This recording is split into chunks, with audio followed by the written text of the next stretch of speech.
of this post. She His doesn't friends want full time. commented, "Ugh, we done. I When guess did he she say starts that? getting some comments. She didn't say of it, but I heard a classmates being pissed conversation off where at she what was he like did, mad or at saying Queasy this that post isn't funny because she was he basically was really like pissed off mad and he because starts she responding was to these saying people. that First of me all, and I wasn't Chantel the one came driving. Second of got all, we didn't Chantel got purposely full kill the time, guy. even though she was People part need to time know before, something before and they she open wanted their full mouths. time. And Queasy was basically It gets saying worse. every time I offered you full Even time, though you the Because said he police no. would are not only doing offer anything us about it, 3 the to public 11. starts hearing about this case, That's and why. slowly the If a identities of full-time these position perpetrators are open, basically and that's getting out. so their then I social remember media that accounts are conversation getting because me and her out. talked about Most it. of it was due to their So fellow he would only, classmates and that's the being same so thing with disgusted by their actions that they would Melissa. post about But them to Melissa's out them. situation was Melissa Which, was like, already good for doing them. 10. After the murder, some of the teens were Anytime a actively posting full-time on came social media open, no, showing anytime a zero 3 to 11 remorse. spot One posted came a open selfie and full-time, said, Mm-hmm. he "Please would wait for offer me if I it go to to us. jail." But Another one anything said, "One else, he selfie wouldn't before I go offer to it to jail." us. Another wrote, So "I'm gonna Did go you to ask we prison, were, why? so write me a lot of letters." No, really. one I'm minute gonna it go to jail, so was, you better write me. And don't say you guys don't have enough time to write what me was letters. it? One Just write minute me a it letter was, and send it to me. Oh, they really think it's a joke, huh? Yeah.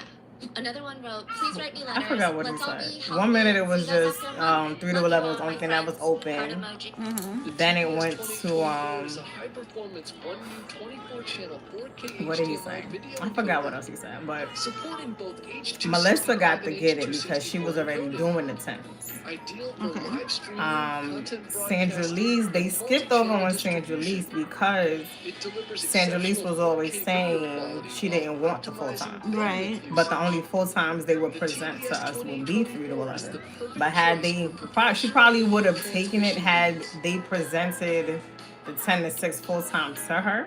Okay. I think she can't do, I think because she has stable housing. So she can can't go, only work for she so can only much. work a certain amount of hours. So I think because she's doing, if she's doing 10 to 6, it's not going to go over her hours. It But probably she wouldn't could go over only, hours. she could only if she's. Because you're only getting base pay. You're not Oh, getting, okay. you're not getting the night diff. She doesn't do the weekends. She does not, she does 10 to 6, I think, on the weekends, I think. She's your weekend, right? She's my weekend, but I don't pay attention to nobody else. I think she does 10 to 6. So even if she went full time, I think that it's still below whatever her base has to be. I think that's maybe why, but I don't know. That's the only thing that I could think about. I know that that was a thing. She couldn't go over because she has stable rent. She can't go over a certain amount. But I think even if I think if the 10 to 6 was presented to her, I'm sure she would have taken it. But because I'm sure because he knows that she keeps passing up on the full time, he just didn't mention it to her, which I still feel like was wrong. Freak out on Christmas morning. I mean, 2 controllers so you can play with friends, 20,000 games, and over 25 different retro consoles is an absolute and that was the same thing with $3. You want to check well, out you the wasn't here when she was here, but that's the same thing that happened with Maya. With this price point so close to Christmas time, I honestly What don't know happened how with- much longer they're going to be available. Maya had got The one who just left, right? Yeah. Maya had got hired for 3 to 11. 3 to 11, and she was part time, but because they had incredibly Miguel liked her. with Like fellow he really, really students. liked her. One perpetrator So, texted her friend, Liked "I her. killed Yeah. someone." And So anytime in she Daejeon, I got wanted into an something, accident and a man That's died. weird. yeah, The friend she responded, went to him, and that's question how mark? she was able to What are get you that rambling 10 to about? 6. Are you being serious right now? So nobody left Yeah. for her to have it. They said, Huh? Nobody left for her to have it. "Where are you? No. Right now? Home. At the Daejeon intersection, I got into a car got that accident. from We were all Miguel. taken into the police station minus the girls.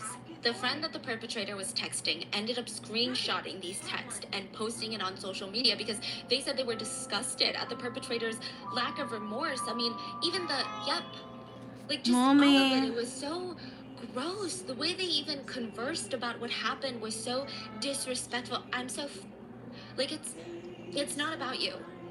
When the perpetrator found out, they texted this friend back saying, "Hey, R-word, your friend is on the news and you're sharing our text saying it's crazy, huh?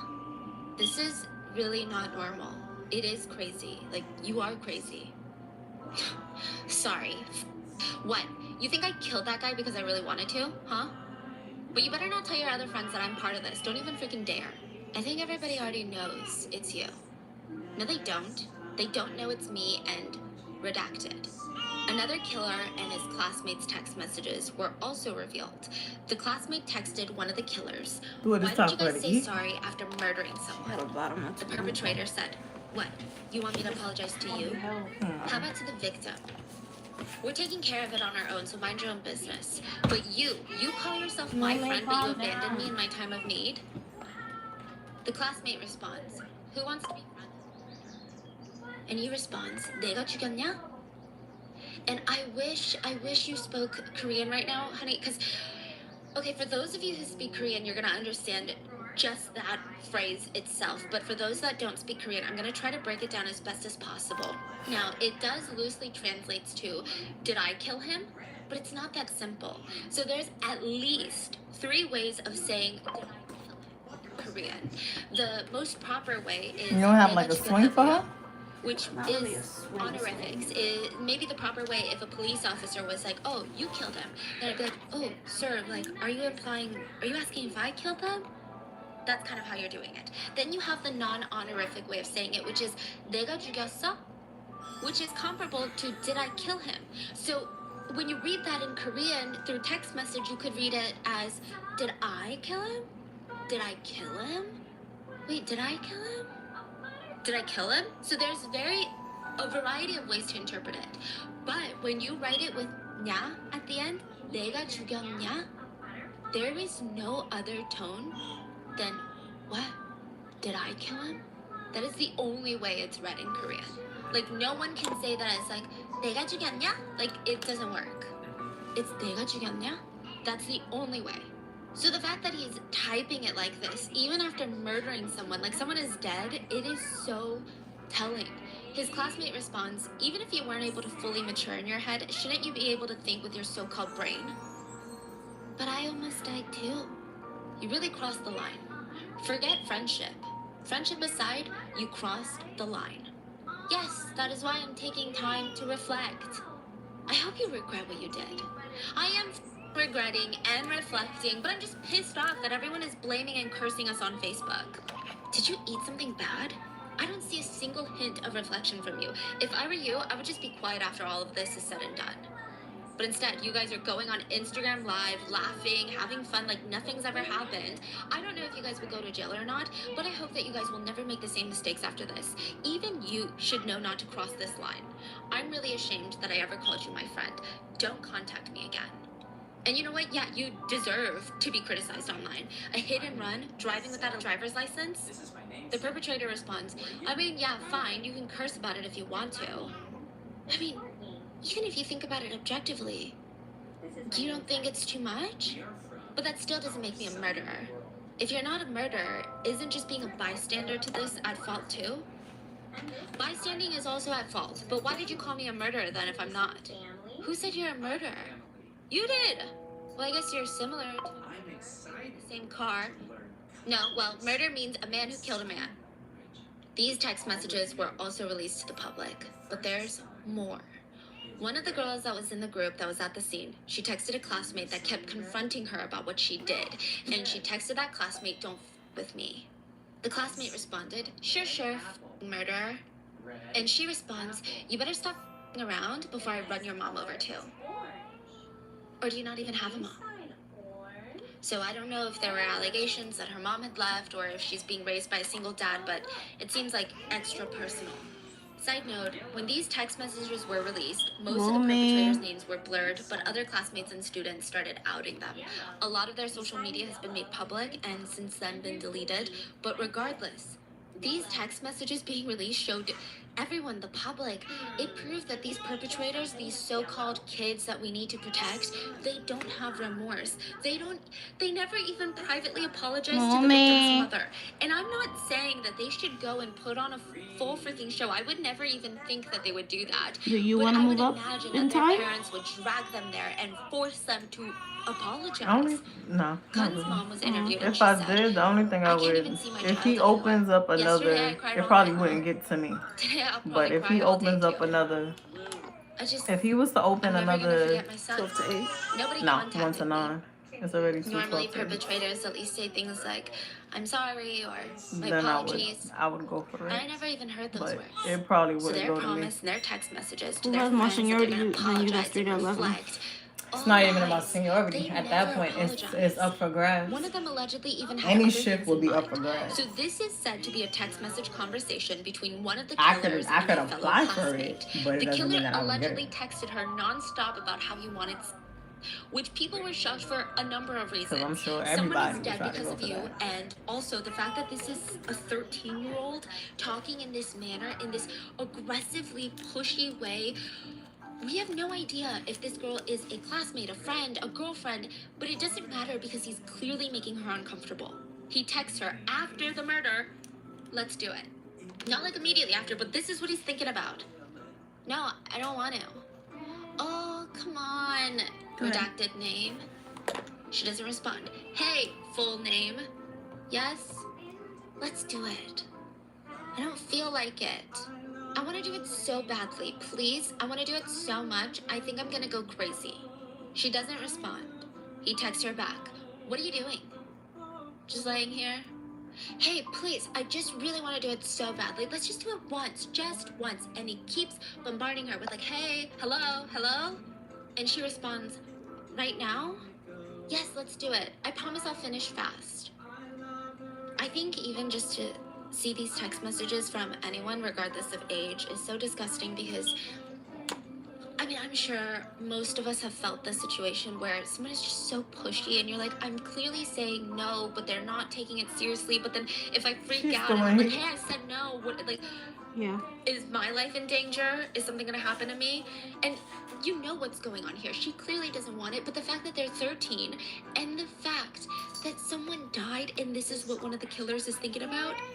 Once all of this gets out, a South Korean broadcast called The True Story from NBC, they went to go interview all the perpetrators, anonymously, of course. So they're minors, meaning their voices will be distorted. Their faces will be covered by a mask and a hat, but even then, still blurred. So they locate one of the girls' houses, and they go knocking. Mommy. "Hi, we're from NBC Broadcasting, and we just want to ask you a few questions about the accident in Daejeon." A girl can be heard screaming through the door, "Just leave!" But the crew keeps trying. A few hours of this back and forth, the girl finally agrees to do an interview, but even the way she does it is so disrespectful. She goes, "I'll do the interview, just go outside for a second." The broadcast was able to interview 2 of the perpetrators, both girls, and they were asked, "How have you been doing since the accident? Like, what's been going on in your mind?"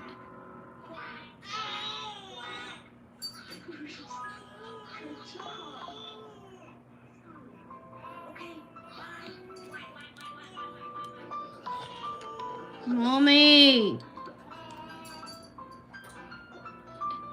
One of the girls says, "We're feeling guilty and reflecting on it in our own way. I just hope that you guys, the reporters, can stop calling me. If you care about the victim or his family at all, I think you should let the police handle this one. You guys are truly taking it too far." Ooh, I'm gonna need to get some gloves.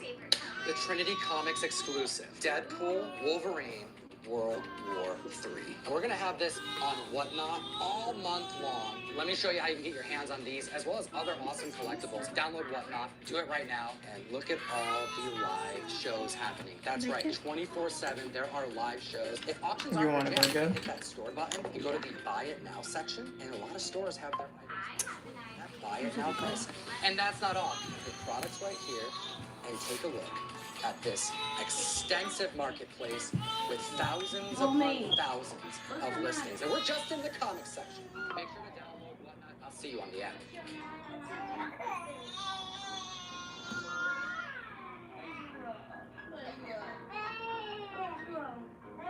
If you're looking for an anniversary gift, take a look at these amazing gift ideas.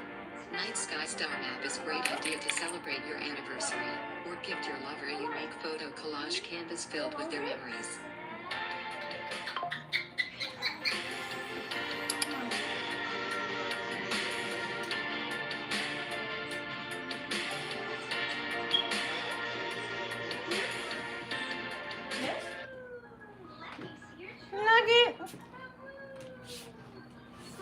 Side note, Kun's mom was being interviewed. So she was selectively talking to reporters. She never complained about the reporters. I mean, the fact that she's saying this is literally just saying, stay out of it because the police are handling it and the police are just gonna let me go. The reporters ask how the crime even started. Why did you guys even decide to steal the car? The girls respond,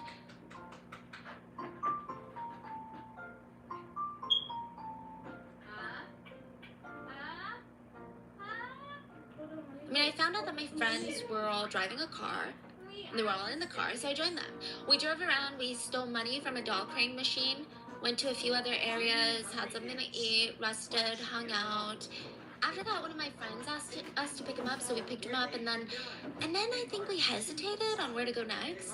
We're They march into the pepper. Uh-oh, that's a mistake. Oh. 2 hungry ants. Ow! Marching in a line. of going to Busan, but my friend said it was too early to head all the way to Busan, which is a far drive, so we went to Daejeon instead. The way she describes this, it doesn't even sound like she's giving a police report or an interview about a murder. It sounds like she's at the grocery store deciding what type of apple they were getting. They're like, oh, then we decided to do this. Like, should we go to Busan? Comes upon a picnic where he can dine. He marches to the salad. He marches to the cake. He marches to the pepper. Uh-oh, that's a mistake. Daejeon, just the lack of empathy. Her tone is very much, yeah, we killed someone, but what are you gonna do about it? There was no shame, nothing. The public was so shocked that there was only one victim with the way that these girls are describing the day and describing their personalities. Like, how is this possible? And the question is, where the hell are the parents? I mean, it sounds like they didn't even come home for nearly the whole day, 24 hours. Where the hell are the parents? And how much are we to blame the parents in something like this? So I'm not a parent. I don't know if I can even have a clear answer to it. All I know is I was 13.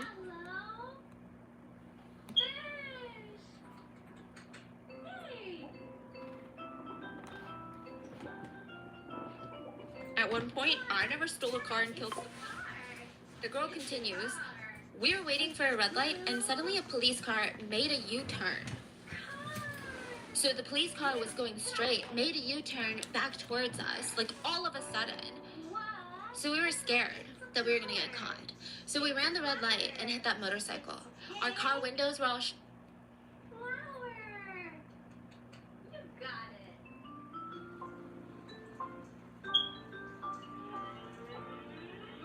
shattered and the airbags popped. The car wasn't even able to drive anymore because, it was totaled. So my friends and I got out and we ran to our limit until the police got us. After that, we were investigated and then sent home. That's it. The way she describes it, she's not specifically stating that it's the police's fault, but she does insinuate that the police car making the U-turn and scaring them is the reason that they ran that red. She's not even taking accountability for the fact that they ran the red. She's basically saying if the police car hadn't made a U-turn, we wouldn't have ran that red, and we wouldn't have killed someone. The reporters ask, did you guys not hesitate when you decided to run around in a stolen car? Well, we've done this before in the past, so no. She casually says this, as if stealing cars and driving illegally without a license is a fun little hobby, as mundane as crocheting. I'm honestly surprised the reporters are at least trying to hide their disgust. They ask, but you guys at least know that what you did was very illegal, right? Yeah, but you kept going. Why? Honestly, every student without a license drives nowadays. Not just the high school students, but also the middle school students. They're driving around like us, but they didn't get into an accident, so you don't know about it. But we did. We got into an accident. Wow. It's the most unapologetic, entitled response they could have ever given. Even as an adult with a driver's license, I don't think anyone would give this response. You want to put her in her stroller out here? Responsibility? Yeah. So it's clear to the public, these monsters knew that because they weren't 14 years old yet, they wouldn't be punished for killing someone. They didn't even think that what they did was even that wrong. Side note, the law does state for a very serious crime, minors can be punished by a maximum of 2 years in a youth detention center, which, couple of things. I hear juvie in South Korea is nothing like juvie in the US. I hear it's really nice little... It's a 2-in-1. No.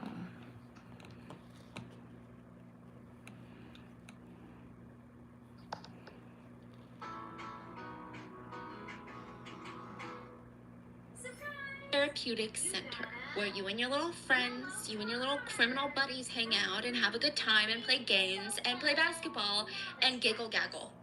But once this broadcast goes up, people are having a freaking field day, rightfully so. I mean, this was such a blatant disregard for human life. Not only was it disappointing to see that the nation... Wow, great job. You got a big bulldozer. Vroom, vroom. So awesome. Wow. children, I mean, there were eight young kids who were thinking like this. Have you seen 13-year-olds these days? I mean, they're so woke, they're so politically correct, they're like, I've seen 13-year-olds who are incredible activists, and these 13-year-olds are doing this right now? Like, what is going on? This makes you lose hope for the... You got a toy car with a zebra in future. The law basically tells them it's okay to do this. So it feels like this massive failure. Some of the fellow classmates of these perpetrators were interviewed and they said, I don't think they're scared of the law. They used to brag about all the crimes they commit in class. Look, they know the punishment is very minimal since they're 13 and their birthdays didn't pass. That's the best thing. That's the best time to They do know it. a lot of older brothers and friends in the Do it youth detention overnight center. on a holiday, I and think you got even the if rest they of the go, day I heard off to do they're gonna whatever you have want to fun. do. From my perspective, I think That's the even if best they time were to sent the take it biggest over, to punishment, take which in is the 2 shit. years there, I think Get they'll the have holiday fun, pay. get out, and continue That's the committing only thing I'm crimes. thinking about. That Okay, check is gonna be nice. fine. If the law says you can't blame the quote That'll be kids, Christmas and New Year's. if Christmas, the law New Year's. says that, I'm not saying that. The law is saying that. Can you blame the not. parents? Because someone has to Christmas, take New Year's, accountability, and New Year's right? Day. The reporters reach out to the mom of the driver. New Year's She Day was is not a interviewed, holiday, and she too, said, right? you know, my family and I are having a hard time too. Or Eve. My son made a mistake. No, because All I I'm can working. say No, is, because the overtime is That's the only thing I New can Year's do, and I feel like it's Eve not enough. overnight. So I would. Okay, Would they let me do fine. it? I don't know if they would Yeah, let me it's do not it. enough. But here's another thing. 'Cause I work The 3 to 11 public, that day. we're not emotional idiots. You don't think that we don't know that a perpetrator's family can also be suffering after a crime? But why would you even mention it? It is so gross. I feel like that I kind of could do it, I'll thinking do gives it. me. 'Cause it might look like Me. This is what your kids grew up that's around, 2 and look what holidays I they've did. become. No, Also, that's what do 2 you mean you checks. feel like I gotta it's see. not enough? Why don't you get your son to do got something 3 then, to checks in apologize to the January. victim's mom? Like, there's so many more things that you could do. That's good. She's mine. I'm just I thinking about never that. imagined the most desired first alpha in check. the realm would choose me, not while I was being No, these auctioned last off 2 in the Wolves checks open that I'm market by thinking my own about. foster sister. She's for sale. Touch her if you want. I'm See if already she's worth your going. money. I'm off I Christmas, was a but I just worthless signed up slave, to work a Christmas human in Eve. a world Well, ruled by werewolves. overnight, so it'll be Christmas Day. Worthless, So I'll powerless. still get the holiday pay. Then the week Reporters found after, another perpetrator's dad who was willing to talk, if I could and he take just told everyone that his son is reflecting on the his overnight for actions. New Year's And the reporter Eve, said, from what we know, this is not the And first then crime that your son has committed. Yeah, he's go to my committed a mother's few house, take a crimes. nap, The and police then said come it was back to my like 3 to 21 11. crimes. I can't handle him, okay? I just can't deal. I could do Anyway, it. If all they I let can me do say it, is I'll I'm do it. sorry. After hearing from the parents, the reporters went back to the 2 girls, the 2 perpetrators, and asked, 'Cause that'd be after a all nice that's been check. said and done, is there anything else that you want to say to the bereaved family? We're really sorry, but we didn't do it deliberately. It really was a mistake. The person who passed, they don't have any fault in this. Yeah, we know. She continues. It's because we ran a red light, and we think the only thing we can say is sorry. Okay, this is like a pet peeve of mine. This is an absolute pet peeve. But perpetrators who go on the stand, like even in the US, when killers go to court and they verbally say the victim had no fault in it, it drives me nuts.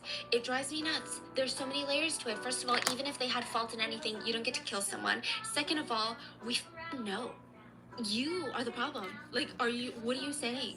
Why are you suddenly trying to be like an activist for the victim? Like, don't blame them. Nobody was blaming.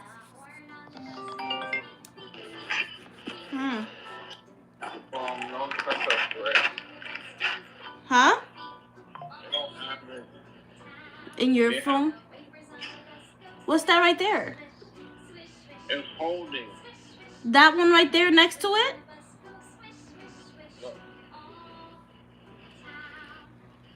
Holding. So get a different brand. Look for, there should be a blue can by L'Oreal that's similar.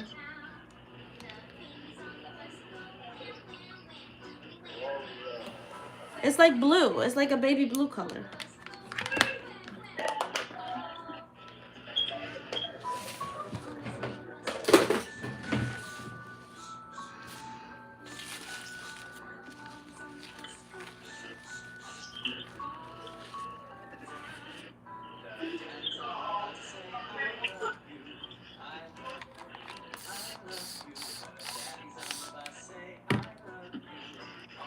It should be in the hair and stuff.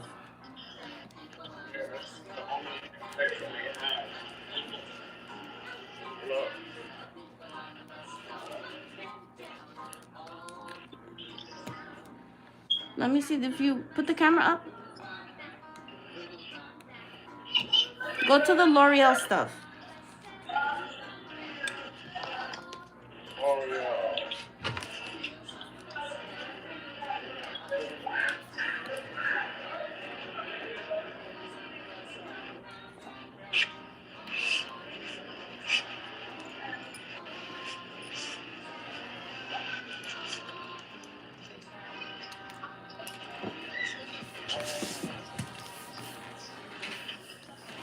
This is L'Oreal right here. You went to the makeup. Go to the L'Oreal hair stuff. Yeah, I know, but that was the only area with the hair stuff. Okay, hold on. Say that again? Hold on. Because you can ask somebody for help, bully.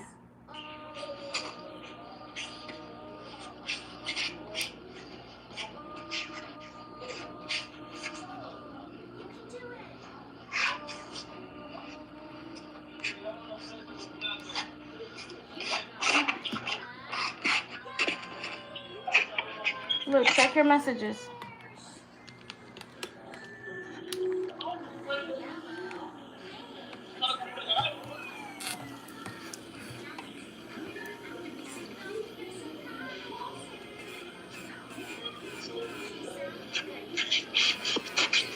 You actually start working so hard.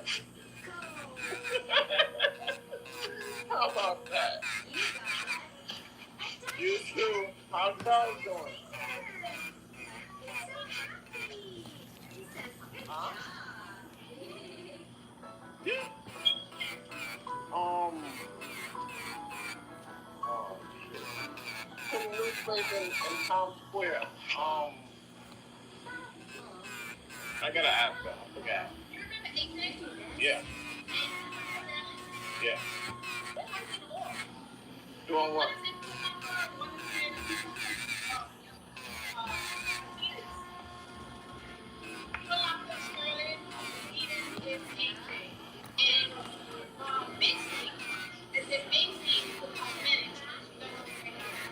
I thought AJ would be in Wall Street or something. Hold on 1 second, Jackie. Excuse me, do you have this?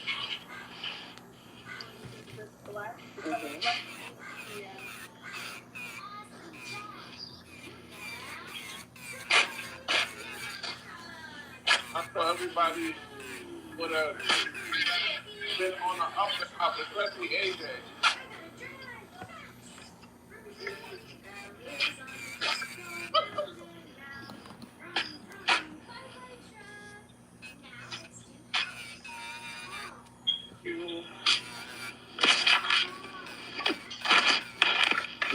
You got it? Black, right? Yeah, black. Thank you. No problem. Is there any more of those muffins left? Of course.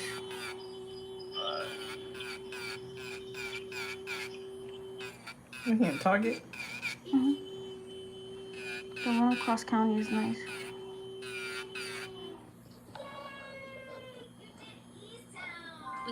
Nobody. So who do you guys think should hold the blame? The minors who committed the crime, the parents? Target. Or maybe the problem is the existence of the law itself? Target. So after this case goes viral, a lot of netizens were enraged. They are questioning why this law was even put into effect. A researcher from the Korea Institute of Criminology and Justice said, after the Korean War in 1953, 1950s was a different time. Kids were not as educated as they are today. Most kids weren't getting a strong education, and they were a little bit delayed mentally, physically, emotionally. So we put this law into effect that minors, and every age is classified. So minors under the age of 10 that commit a crime are called law-violating children. Nothing happens to them. Those between the ages of 10 and 14 are classified as law-breaching minors. Nothing happens to them. Then those between the ages of 14 and 19 are called the criminal youth, and something happens to them, but they're not treated like adults. They're still not treated as killers, even if they literally kill or assault someone. They still have their own little system that they go through, which is not as harsh as adult trials. But the biggest problem in Korea are not even the children that are between the ages of 14 and 19, because they still face some consequences to a degree. It seems the biggest problem are between the ages of 10 and 13, because they face no consequences. This law hasn't really been updated, reviewed, or changed since the 50s, but this researcher is saying kids are no longer the same. They're not the same as they were in the 50s. First of all, 13-year-olds back in the 50s, they had no idea this law existed. They didn't have social media to know about this law. They didn't really have news to know about other kids that were committing crimes and got away because of this law. They probably thought that they would be punished if they ever committed a crime. They probably thought that they would be charged as an adult if they committed a crime. The researcher also stated that minors in the 50s, their growth mentally and physically was a bit behind from minors now, because you don't have access to the foods that they have now. You don't have access to the education, the mental development, but also social media.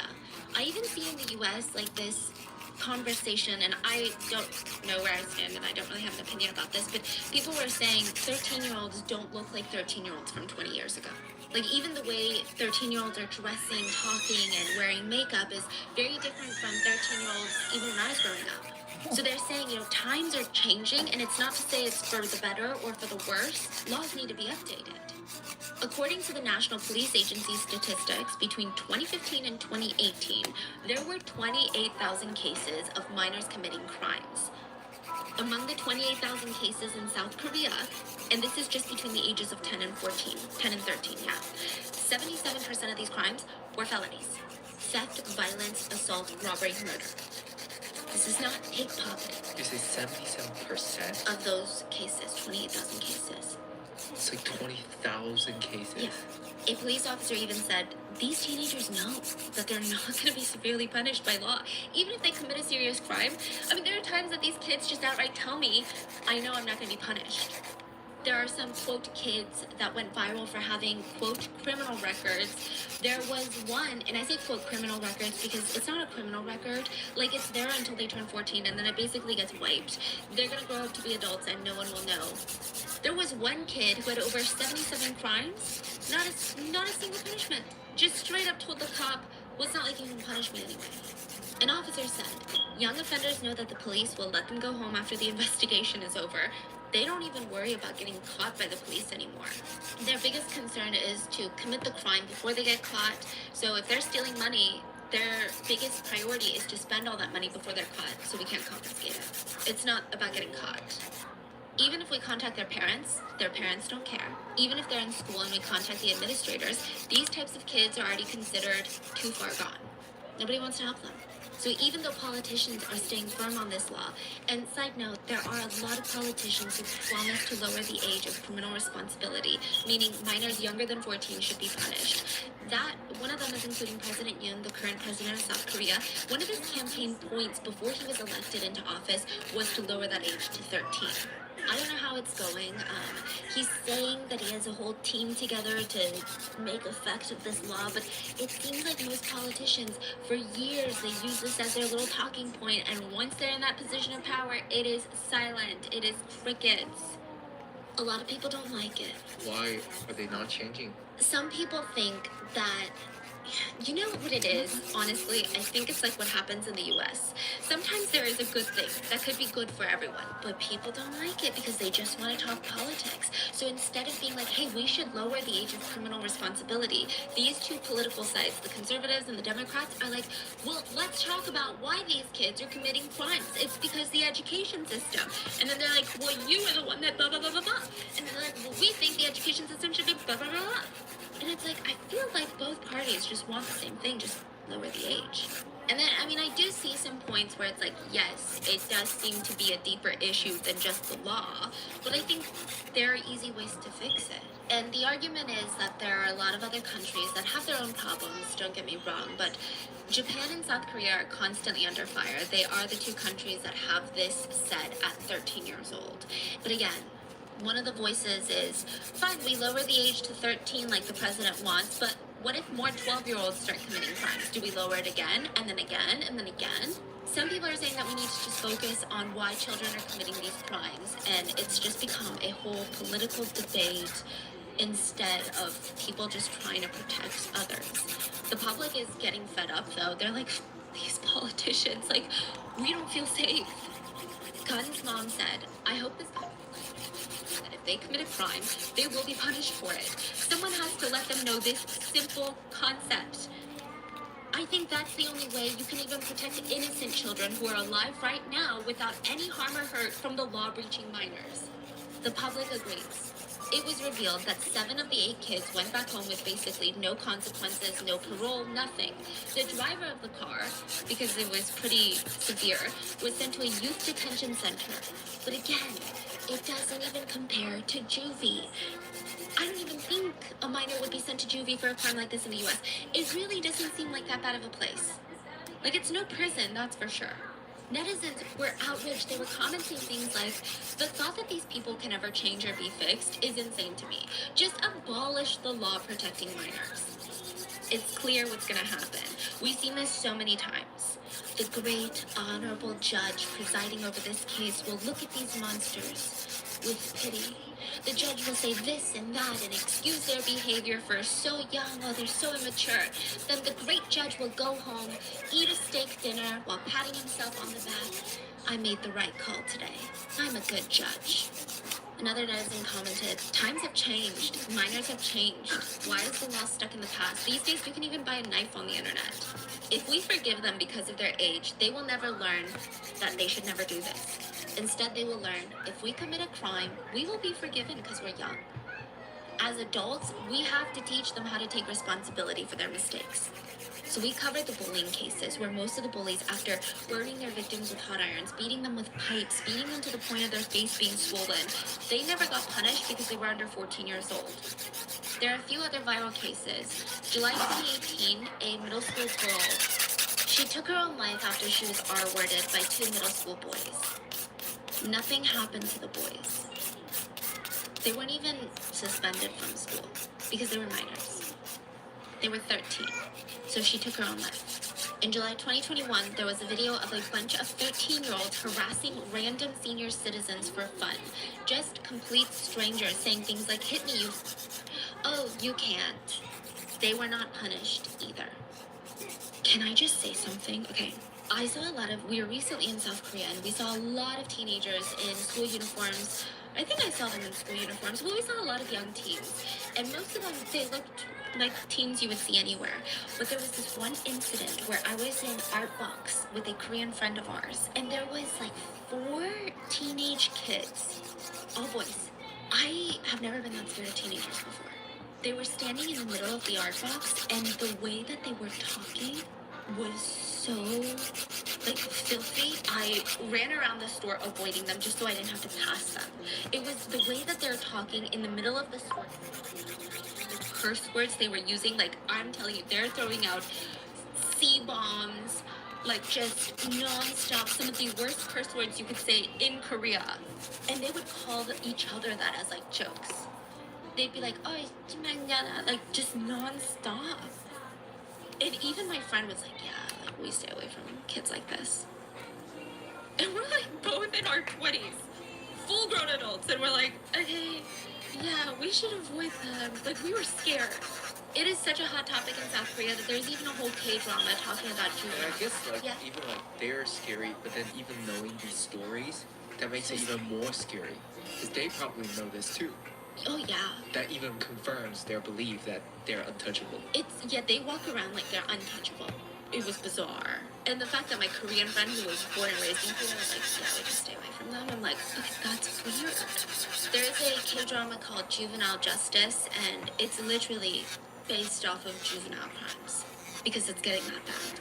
The netizens came together to post a petition to the Blue House, aka the White House, and it read, "Please severely punish the teenagers who caused a deadly accident with a stolen car." More than 1 million people have signed the petition, which means the Blue House had to at least respond. But they disappointed most of the public because they stated that they will be looking into revising the law, or like, let's think about it. They're just avoiding that conversation, but instead they're saying, okay, fine, we're gonna change the fee to driving without a license. So, side note, a lot of rental car companies were under a lot of fire during this case because they were known to rent out cars to minors. This kept coming up. So the Blue House said instead of fixing the law or do anything like the president promised during his whole campaign, during his whole election campaign, we're going to start fining rental car agencies more money. So we used to fine them $80 every time they were found to rent a car to a minor, but now we're going to start fining them $800. Still, that doesn't change anything for the kids. Yeah, it doesn't change anything for anyone. Okay, this random rental car shop owner pays $800, but someone else dies. Like, I don't think that matters. The $800, does that matter? The public was not satisfied. They wrote, "A country that guarantees the murderers human rights more than the victims." So the whole concern is that these kids are making mistakes, and when they grow up, they shouldn't have a criminal record. In this world, there are people who don't change even though they get an education, so please abolish this law. A country that is beneficial for perpetrators is nonsense. I feel so bad for the guy who passed away. But maybe we're just all idiots, okay? Maybe the public are idiots and the politicians and lawmakers, they're just educated and smart and they know stuff that we don't know. Maybe these kids have changed. Maybe they're gonna be the next superstar activists of our generation. Maybe they use this incident to learn, grow, and become better. And they make sure that nobody else does what they did. A year or two after the crime, so very recently, reporters found out what the perpetrators were up to now. At least 3 of them were back to committing crimes. 3 of them assaulted younger middle school students and stole their money. Let's call one of the students Student A. He said he was 13 when he was forced to hand over his allowance to them. He didn't realize how serious it was about to get because, you know, it kind of started like a joke. They were just smacking him around saying, hey, give me She your left them money. when she's done. Like a joke. I'm talking about. But That's soon not they her started bottle. That's the hitting ice him maker. for real, Oh. punching him like they were in a deadly boxing match for their lives. They shot him with BB guns. They forced him to bring whatever gold he could find in the house. Student A said that he listened to them and he did it because they're kind of famous in the nation for being killers, basically. So he was so scared to say no to them. Yeah. They stole nearly $1,000, and one day Student A said, I don't have anything else. My family doesn't have anything more to give. They tied him up and beat him for 5 hours straight and burnt his wrist with a lighter. He still has the scars to prove it. All right, start with a little pea shooter, grow our army a little bit. I think we can hold him off a little bit. Get the gold off of this guy. Maybe there's a power-up waiting behind it. We got another one coming in the middle. Probably a little easier to get. Let's grow the army a little bit more. Try to get that power up. They're really going to do that gate. Let's go. Perfect. Minigun, baby. Let's go get the gold off of this guy. I didn't eat. Like, oh my. Student A was unconscious near the end, and when they basically left him for dead, he realized he couldn't feel his legs. There was something severely wrong. He panicked. He couldn't even move properly. He told his parents what happened. He was rushed to the hospital. The family alerted the police, who, quote, opened an investigation. You know how they did it? They called the perpetrators and said, hey, we heard that you're beating up people. Can you come down to the office to give a statement? They didn't show up, and the police were like, not my problem. Guess why the perpetrators didn't show up? They're too busy waterboarding another student. Student B said that he was dragged into a sauna and assaulted by this. He said that they jumped him, waterboarded him, splashed cold water all over him. They wrestled him, punched him in the face repeatedly. They were saying things like, God, I just want to punch you. You just look so punchable. 2 of Student B's teeth were knocked out. His hair was cut by the perpetrators, and he said they kept taunting him that his hair was dirty, so they had to shave it off. It was just for humiliation. Student B said that he was crying while they were cutting his hair, and they said to him, why are you crying? Do you need to be hit more? I don't know. Do you guys feel like the politicians are right? Because I don't feel like they changed. I don't think their time of reflection helped them grow into law-abiding citizens. And I cannot imagine a world where they are going to become positive contributing members to society. In fact, I feel like they'd be dangerous to be around. Especially if you don't know who these people are. They're adults. They could be your coworker. They could be the guy living next to you. How would I know? They could be the handyman. They could be daycare workers, doctors, teachers, nurses. How would we know? But it's not just this story. There are statistics. According to the Ministry of Justice in Korea, 12% of underage offenders become repeat criminals. They keep committing crimes. Meanwhile, adults that commit crimes and go to jail and are punished, only 4.5% of them reoffend. And again, I'm sure there's discrepancies in getting caught. Maybe adults just don't get caught again, but still, it's not really a great statistic to look at when you're arguing, no, this is to help the kids. I don't think so. Do you guys remember Kun telling his colleague that he was going to go eat something yummy with his friend after his last delivery? She blamed herself for all of this, which is crazy. Is that why you have You know what I'm going to say. Like, when you feel guilt, even though it Hi, logically Bobby. doesn't You feel make better? sense, there's no reason for her to ever feel guilt for this. That's too wrong. The eight killers don't even feel guilt, but she feels so much guilt, and it's heartbreaking. She said that around 12:07 a.m. The accident happened at 12:08. 12:07 a.m. Kun called her and was like, hey, it's my last delivery. Should probably take less than 20 minutes. Do you want to grab something yummy to eat? She agreed. Yeah, attitude for They what hung you up. him? His accident He's a child. He always has an attitude. And she said, if I had just spoken a few more words, He's 11. He's or gonna be maybe 11 I in March. talked a little slow, maybe I just kept him on the phone a little bit That's just He took his toy or something maybe he away? could have survived. I took his TV and his PlayStation. I I was looking, I was like, what you doing? for even just one more He's second. bad at school? He called it I just Booyah feel Dick so Rider. much regret. Don't laugh, guys. It's not funny. It's very disrespectful. It is. Why did you say that? He said it was a joke. Well, it was a joke when I took his TV too. 연락이 없는 거예요. 내가 말을 한마디라도 더 했으면 살았을 거다. Is he mad saying it or was like a... He's It's that sad. game. That's what it It's is. the game. She wrote an open letter online Be hoping for hearing them on the change. game say it. She said that Kun was Say it to so your friends, don't say excited it to he your had gotten dad. into college and he was just so excited to start his life. And then he gets into this accident. Because of COVID, the start of university was delayed, and he told her he wants to be the man in his family. He got a job, he was delivering food every day, and he worked so hard. And she was always worried about him because, he drives a motorcycle and he's working all day, and he always reassured her, I always wear a helmet.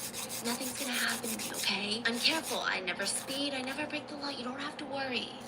And because of those few seconds, she's never gonna see him for the rest of his life. She said the perpetrator's car didn't even look back at my friend who died on the spot. But because they're under the age of 14, they all went That's the home. one thing that gets Only me one was about sent to the youth being detention with center. somebody with another I kid. understand the law of What? breaching minor law, but Saying something like that? they're being protected for their He mistakes, basically so raped they can me, live in though. the future without any criminal records. But how can people So I don't really get too involved when and run Is that away what? be treated like he immature basically minors who raped made a him. quote So I don't really mistake? get too involved when it's After time what to they did, they're correct still him. laughing and acting confident without any feelings of guilt or remorse. I doubt that they're more immature than an adult. People who are reading this, just know this could be you. This could be your children, your acquaintance, your close friend could be a victim of them. How can the law of breaching minors be applied even when a man dies like that? Please help my friend so he doesn't feel injustice even in death. Please help me to prevent this from happening to I someone flip else. real quick. I'm like, But that's so your far, shag. that was in 2020, and nothing has changed. Maybe What if are he your met him when he thoughts was on older, this but case? he's Please leave known in him the since he was 2. comments. What are your thoughts? Two? I mean, do you think the law should be changed?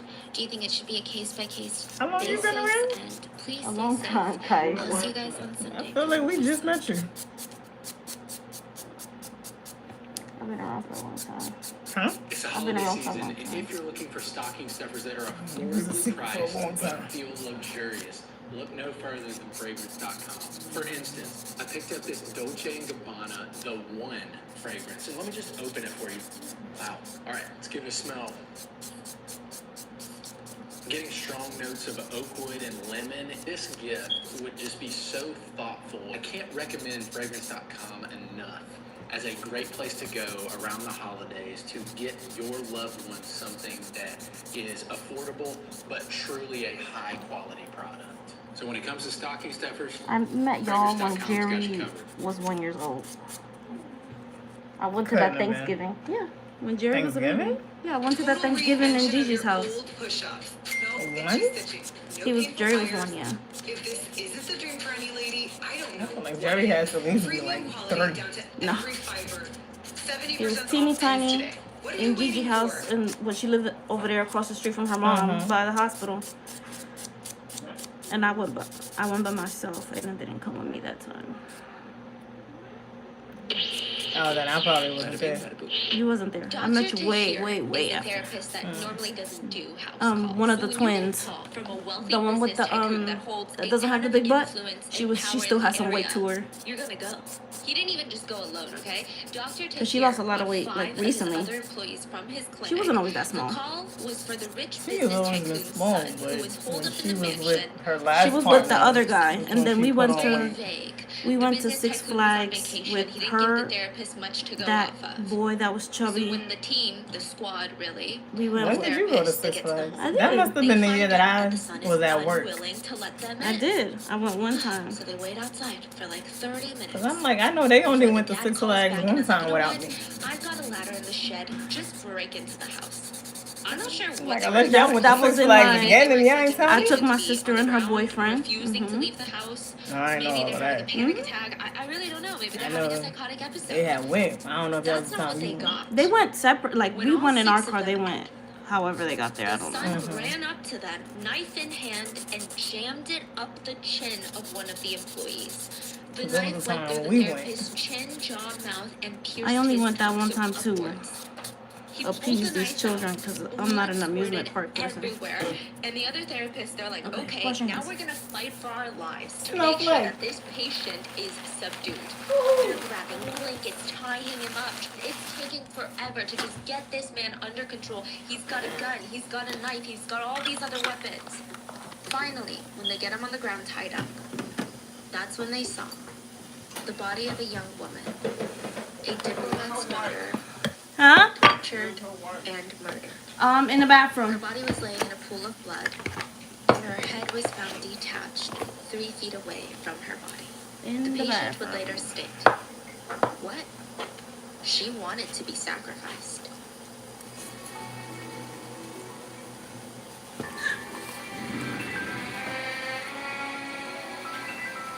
Hi, mommy. You're so funny.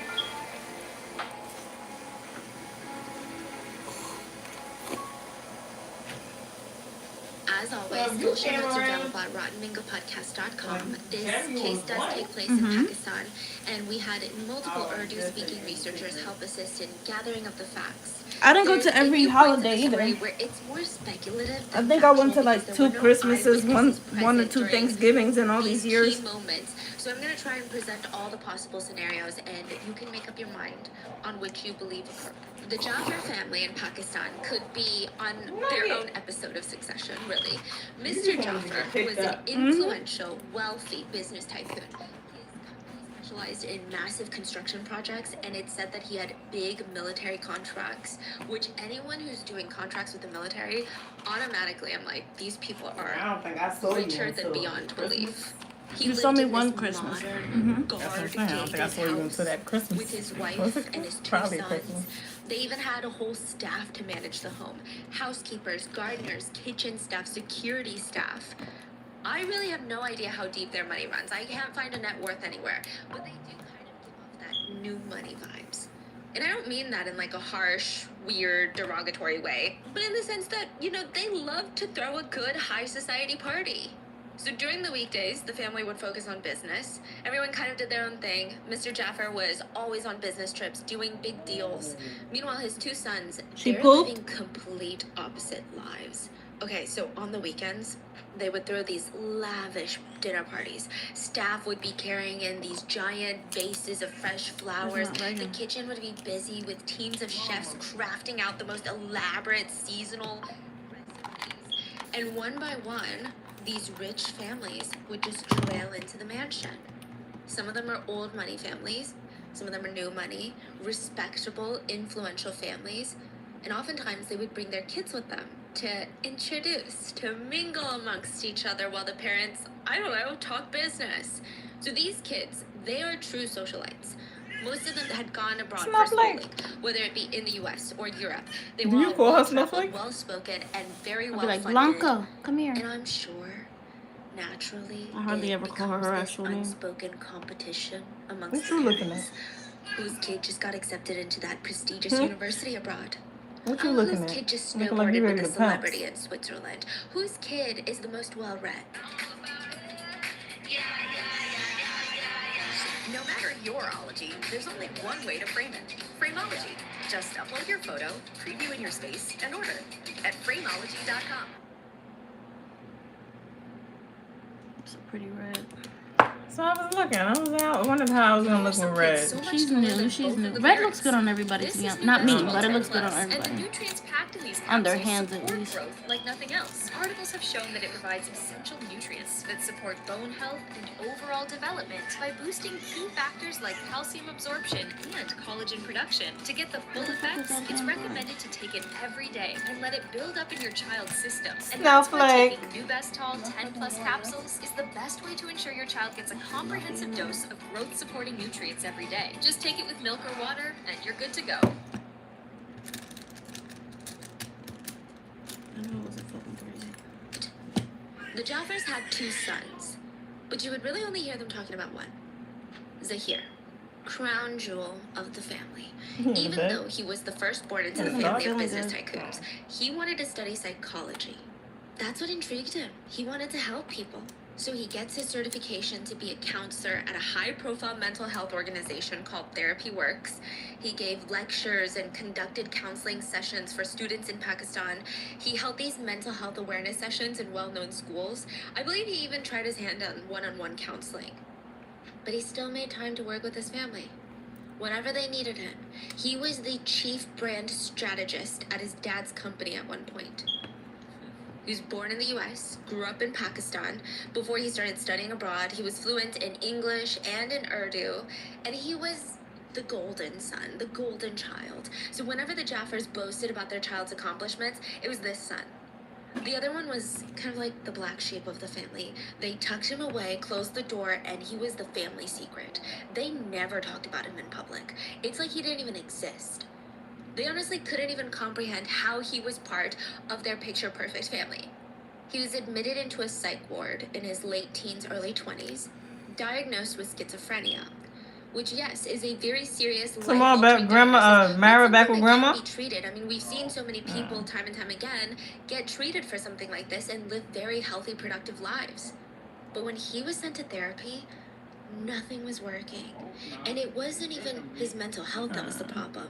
It was because he was addicted to meth. So of course, nothing the therapist could do could really make a dent on his progress if he was addicted to meth. It was reported that he would allegedly have induced psychosis while studying abroad.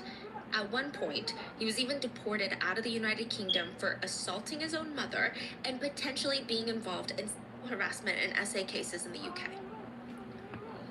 So yeah, the Jaffers never really talked about him. They only talked about perfect Zahir, who's now in his mid to late 20s. So he's like 27-ish, and he should start thinking about settling down. That's what they're thinking. You know, the parents started using these high society gatherings almost as a way to see if there was anyone that they could pair with their heir. Noor was one of the most respected, quote, kids at these dinner parties. She is the daughter of a former Pakistan diplomat. Her father was not just a very well-known, but also a very well-respected person in the political realm, which is, you know, pretty difficult to accomplish. And like all the socialite kids that would be invited to these parties, Noor was also very well-traveled. She lived most of her childhood in Ireland. She had an Irish accent. She went to school all over the world, even in South Korea. She was actually admitted into Ewha University, which is one of the most prestigious colleges in South Korea. She studied in the US, just to name a few. Something behind his TV.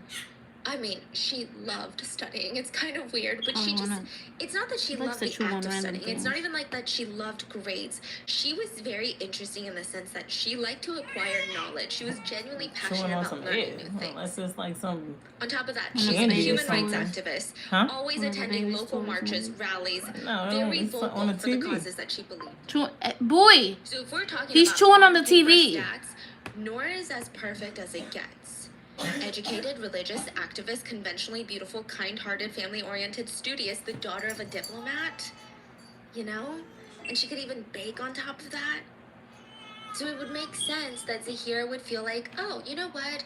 I think Noor would be a great match for me. Zahir's parents seem to agree. This would be the perfect wife for their heir. They meet at one of these dinner parties, and it's pretty unclear when exactly they started dating or even getting to know each other, but sources state that Zahir struck up a friendship with Noor first. They become friendly, and they officially become a couple in 2018. They had that typical YA novel love story. Yeah.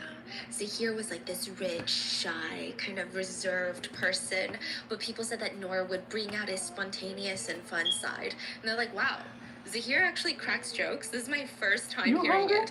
It's so interesting. Noor was also someone that didn't really care for money. I mean, she understood the value of hard work behind money. She wasn't one of those people that was like, oh, money doesn't buy happiness. No, she understood, but she just wasn't the type to spend a ton of money on material goods. It was something I seen. I'm not gonna mess up. Let me use the other hand. What do you? My phone. Where is it? In my pocket. She was a little different. I don't want to say different I can because use it this makes it hand. sound like she's a pick-me, and she's I'm not gonna not mess a up this pick-me. hand. She's actually a girl's girl. She had a girl gang. That's what they called it. I mean, her best friends, all of her friends were girls, and she would do anything for them. But she was just very interesting. The way that everyone describes her is very passionate about everything. Like, it's hard to keep up with her. You know, there's a few topics that I know a lot about, or I think I'd like to talk about, right? Noor loved talking about everything. I mean, she would come up to you bubbling with excitement to talk about the history of different countries' flags and the meaning behind each color of countries that aren't even on the same continent, and then turn around and just excitedly talk to you about how she discovered the perfect oven temperature for soft yet crunchy macaroons. And you're like, okay, this is a very multifaceted person. Where did it land? She had a lot of niche interests, which I think is incredibly charismatic. And Noor would do this thing, and it was kind of a running joke between everyone. She would go to the store every single week and buy these Nando's Peri Bites. They're like snacks. So imagine they're like chips. They've got a little kick to them. Little, like, tiny bit spicy. She would get so excited, sit down, pop open the bag, take a bite, and excitedly say, oh my gosh, too spicy. But then her hand would be right back in the bag grabbing another one. And this would happen every single week, every time she went to the store, and all of her friends were like, just stop eating the snack. But she loved it. And everyone loved watching her eat the snack because it's the same reaction every single time. And so yeah, Zahir is completely, utterly infatuated with her during the initial stages of their relationship. I'm pretty sure it was mutual. Noor fell pretty hard for Zahir as well. And it's speculated that the Jaffers were really happy about the two dating. Noor was really a good catch for Zahir. They just hoped that she would never meet their other son. Zahir did a pretty good job keeping that side of him away from dinner parties. But how long? So there's gonna be a French, like a candy cane. So I don't think any other one got like a little candy cane look. You mean that? An heir to the Jaffer family fortune. He doesn't have a brother. He is a complicated person. Zahir was diagnosed with schizophrenia, and while being treated, he earned his counseling certifications. He went from being a patient to a therapist at Therapy Works. I see. So he did all of that. All of that. He was on the outside, he's like a perfect son. the good son, the golden child. Everyone's like, wow, how do we get a son like Zahir? Wow. On the outside, he's reserved, polite, treated those around him with the utmost respect, but he also occasionally assaulted his mom. He only ever spoke highly of women in public, but he also messaged female acquaintances things like, I will titty you till I slice off your breasts and nipples. He would call female acquaintances faces and bimbotic hoes. To who? Like his childhood acquaintances. Girls that he grew up with. And they would lose touch. Reason? Yes, they would lose touch, and then, you know, they might be Facebook messaging, and he's like, oh, when are you coming to town? And then he would just bombard them with these crazy messages. And obviously, these women did not respond kindly to his messages, because why would they? He would throw slurs at them. He would ask them if they liked performing services on male private parts. It was just really bad. But Noor didn't see any of this. She did not see this side of Zahir until it was too late. There's actually a video of them that has since gone viral. They're dancing together at a friend's wedding, and they honestly look like the perfect type of couple, like the type of couple that people would be jealous about. The wedding itself is lavish, it's grand, and you can tell that these kids that are having fun are part of influential, wealthy, affluent families. It feels perfect. It feels like one of those romance novels. They look like they're in love. Soon after, Zahir would behead Noor. Zahir had a one-way ticket to New York City at 3:50 a.m. So he was gonna leave. He's like, bye Pakistan, I'm going back to the US. So while the rest of the city slept, he would be getting on a plane, getting ready to start this new chapter of his life.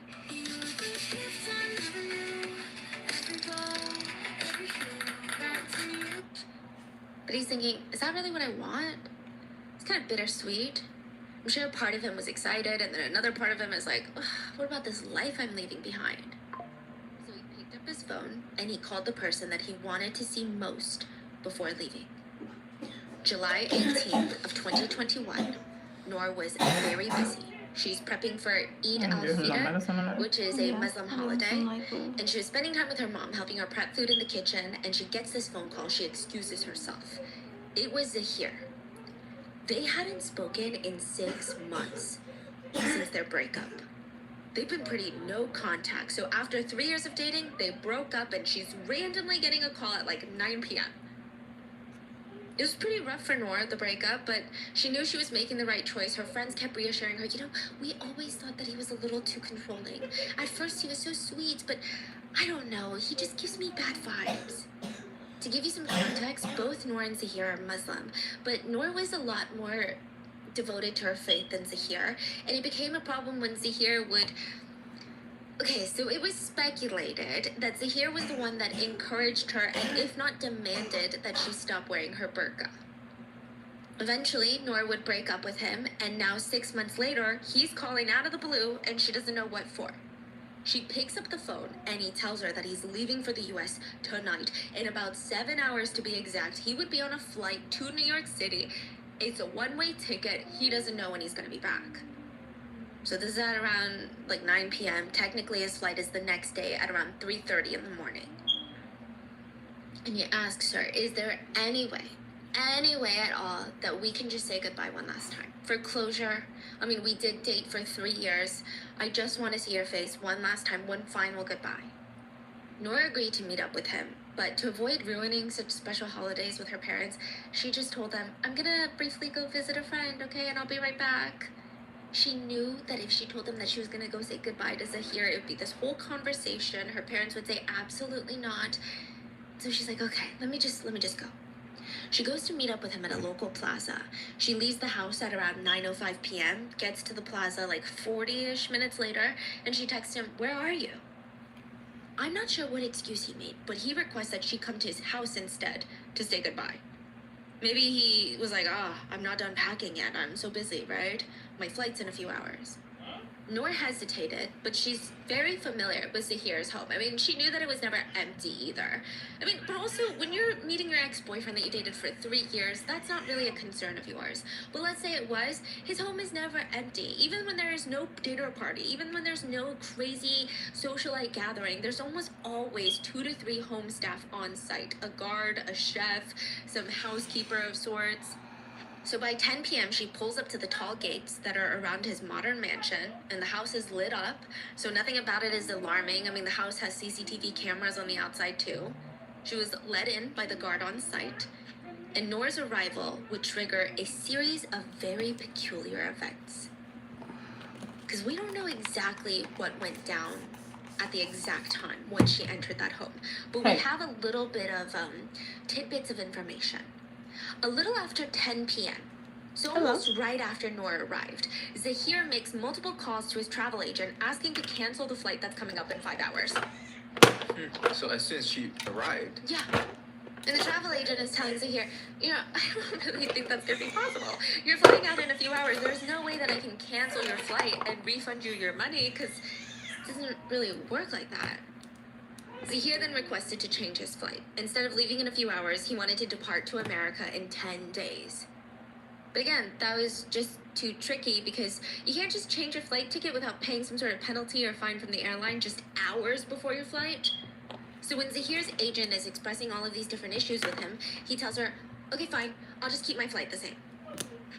At 11 p.m., a scheduled taxi arrives at Zahir's house to take him to the airport. He booked this ride when he initially booked his ticket, so this has been scheduled for a while. Clearly, he's having second thoughts about going to New York. He calls the taxi driver that's sitting outside of the gates of his house, and Zahir tells him, sorry, I'm still packing. Do you mind waiting a little bit? The driver waited 36 minutes. Zahir called him once more. Okay, just wait a little bit longer. Hold on. On the third call with the taxi driver, Zahir tells him, you know what, I canceled my plans to go to the airport, but I'll still pay you, so one of the guards will bring out money since I made you wait. But anyway, bye. The pay was very generous. I think the cab driver made double what he would have made on a standard drive back and forth from the airport. So as a token of appreciation, the driver calls Zahir and says, hey, if you change your mind about going to the airport tonight or even tomorrow, you already paid me, so I can give you a lift anytime. 2 hours later, at around 2 a.m., Zahir calls that cab driver and says, you know what? Maybe you can take me to the airport.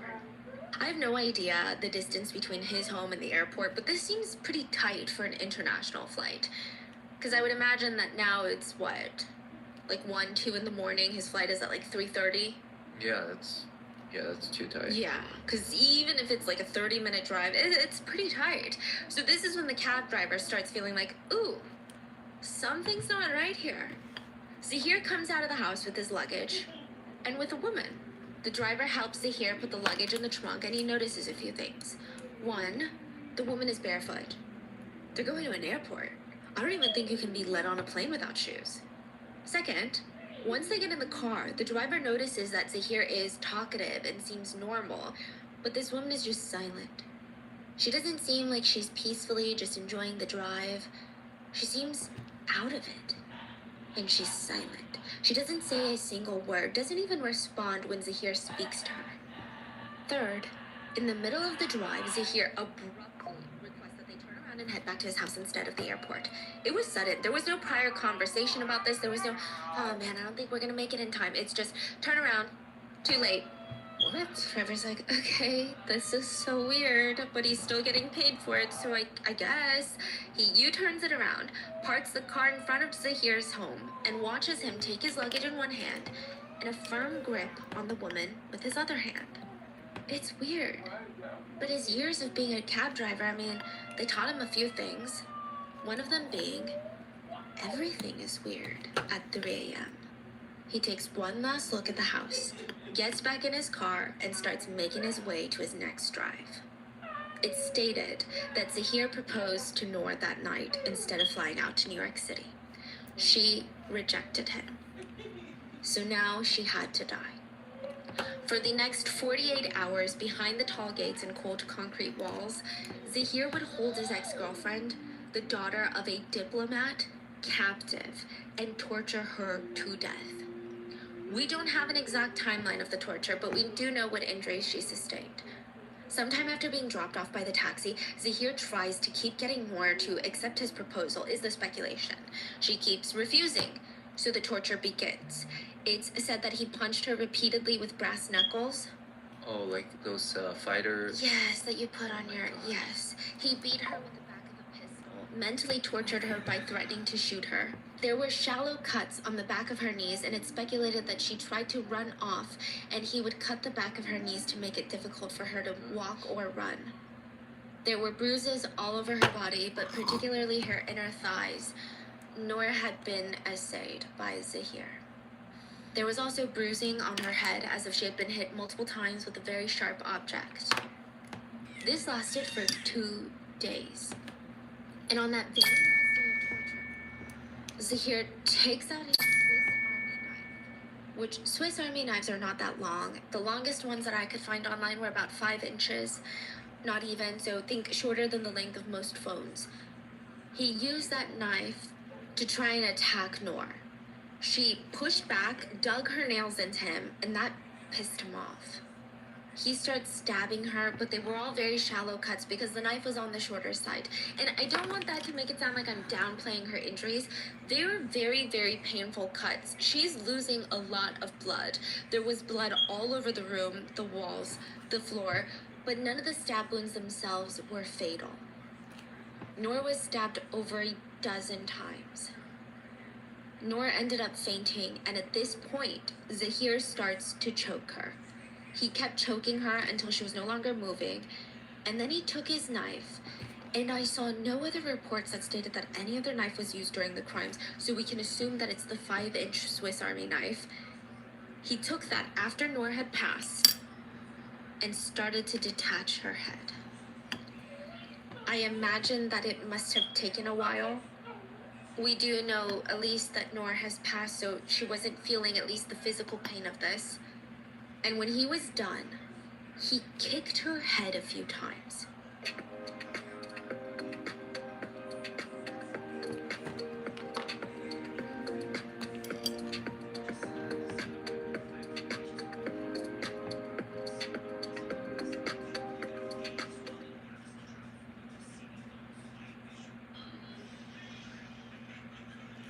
Gross, dude. Why are these guys covered in mud? Oh, we got one. That was really fast. Wait, that one was only 5, but we need to hit this other thing 123 times to get the next one. I feel like that's wildly unrealistic. This level is really hard. Ooh, okay, nice. We've upgraded. That's perfect because we have a very giant, muscly man coming at us, and I feel like he's probably gonna take us down. Can we get this? Rocket shoulders, man. We need you, boo.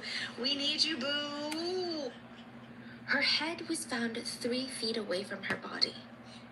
And this detail really, I don't even know how to digest this information. It's a mixture of this violent child that's throwing some sort of sick tantrum mixed with the literal devil that won't even spare someone in their death. There's just such little remorse and respect for not even an individual in particular, but just the sanctity of life in general. Zahir Jaffer had just killed his ex-girlfriend for rejecting him, and he was plotting to get away with it. July 20th, 2022. This is the day of Noor's murder. So we can presume that she's already dead when he makes these new series of phone calls. A family friend of Zahir's gets a phone call around dinner time. This is a middle-aged man. He picks it up, and he doesn't even have Zahir's number, so he has no idea why Zahir is calling him. To give you some context, this family friend wants to remain anonymous, but he's friends with Zahir's dad. But apparently he's not even that close to Zahir's dad. He's not even that close of a family friend. He didn't grow up with Zahir. He doesn't know Zahir like that. I mean, they're on cordial, polite terms, but they're definitely more like acquaintances. So it's just kind of odd that Zahir was calling him out of the blue. Hey, Zahir, what's going on? Do you need something? And Zahir's just telling him, yeah, something terrible happened. Come to my house immediately. Well, you have to tell me what happened. Like, are you alright? What's going on? Robbers raided the house. I'm all alone. My parents aren't home. Please come quickly. Yeah, okay, let me see what I can do. The family friend throws his jacket over his shoulder, pats his pockets, make sure he has his keys. And just as he's about to walk out that door, he's literally about to pull on the door handle. He stops dead in his tracks. Zahir has never called him before. Zahir shouldn't even really have his number. He doesn't even know how he got his number. They almost never interacted. And if he was being robbed, why wouldn't he call the cops, call his parents, call anybody but him? I mean, he's not even like part of the military or the police or anything. Like, he's a random businessman. Yeah. He's not even that close with the family. So he's like, okay, even if I go to Zahir's house, then what? Like, what could I possibly do for Zahir? Yeah, so what? He said there's a robber in the house? There was a robbery. And he's very vague about it. Okay. And he pulls out his phone and he calls Zahir's dad. And he lets him know, hey, I just got a call from your son. I don't know, apparently your house has been robbed and he's alone. I don't know what's going on, but I think that you should try and figure it out. This is when everything just kind of descends into full-blown chaos. It's a giant game of telephone where only a few people know how sick and twisted the truth is. Zahir's dad got right to work after this phone call, but he doesn't handle it in the way that you would imagine. So from call logs, we know that Zahir and Zahir's dad were in constant communication the day of the murder. So if there truly was a robbery, which there wasn't, Zahir's dad probably would have been the first to know about it. But let's say he didn't. He's out of town. He's a smart businessman. He's a wealthy tycoon. What do you think the best thing to do is? Call the police. Have them sent over to the house where his son would be found traumatized after an alleged home invasion. That was not the choice that Zahir's dad made. Zahir's dad starts calling up random family friends telling them, there was a robbery at our house. They took paintings and my precious ornaments. They beat my son. What? And all the family friends are like, why are you calling me right now with this? I mean, like, I feel bad, but like, what can I do? Yeah. In another call, he told a family friend, my son was robbed. He was at the house when the robbers invaded. My son killed a robber. How can I get rid of the body? Which to me is very telling. Zahir's dad knows that there's a dead body in that house.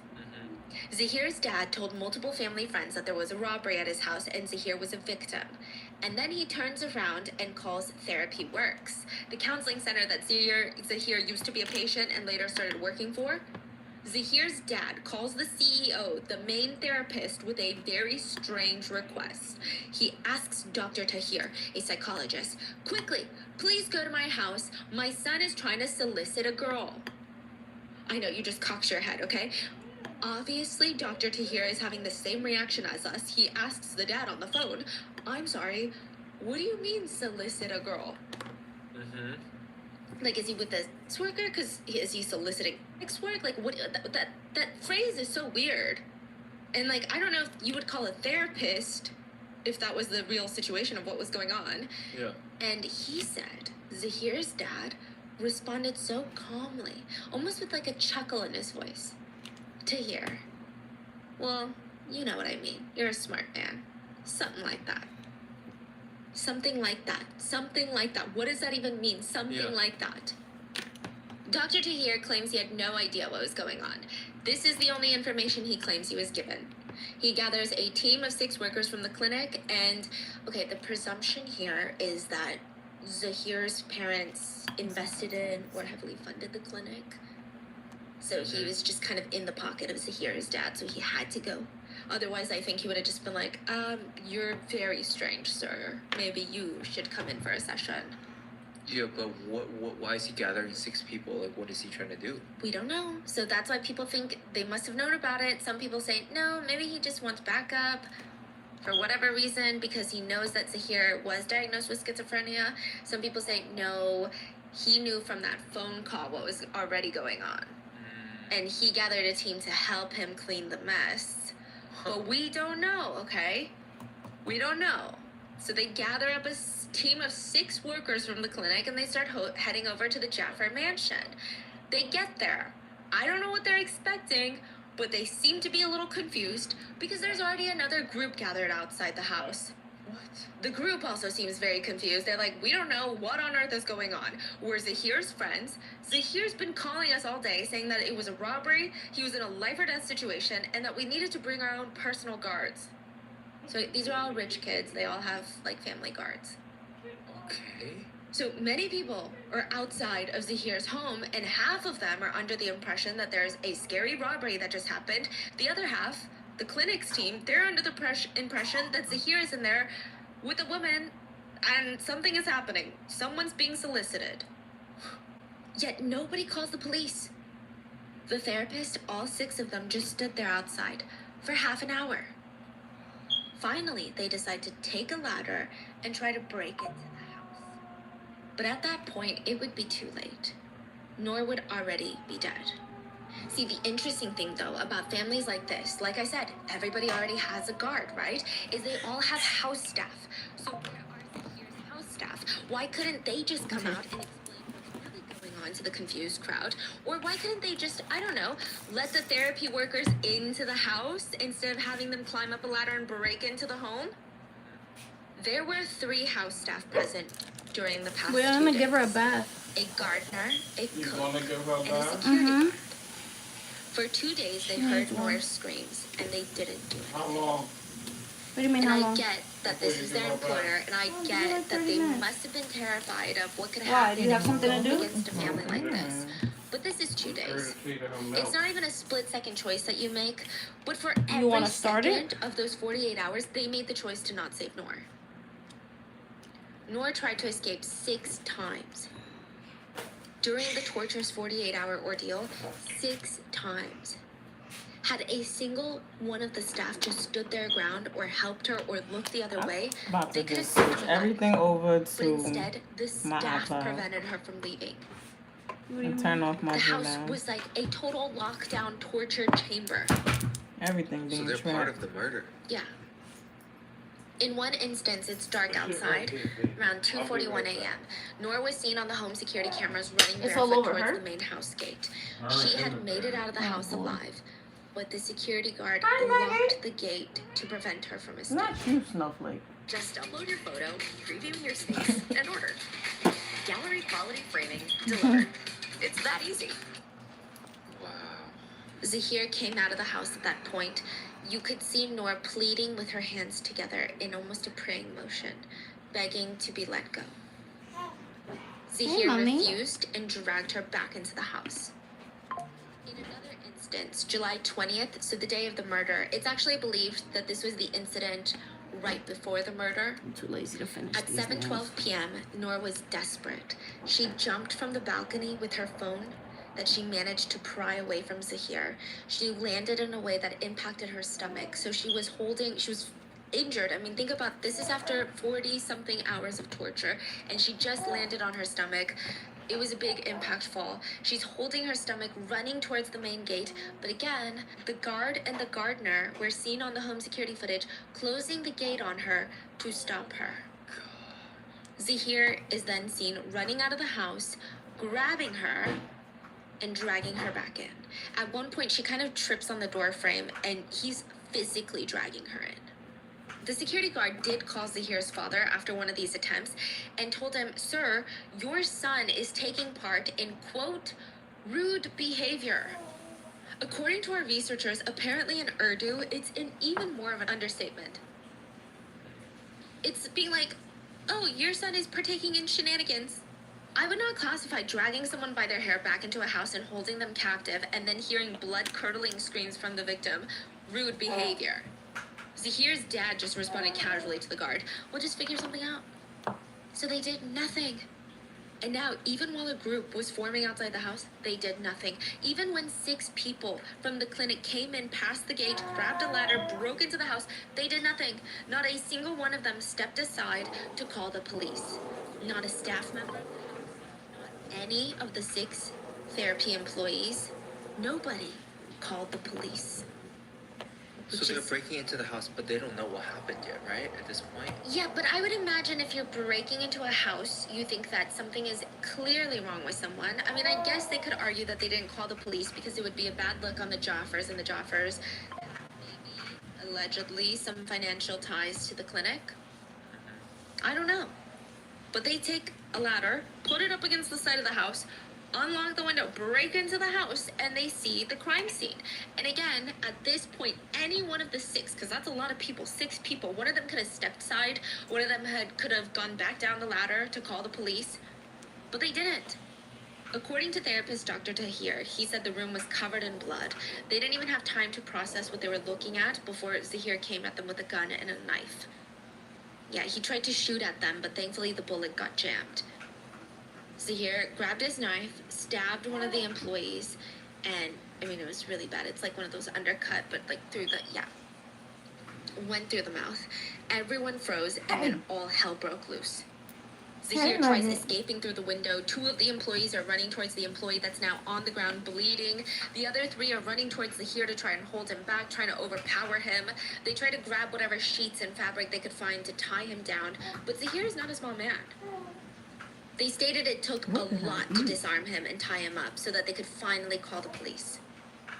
And once the chaos was settled, that's when they stated they saw Noor's body and her head 3 feet away.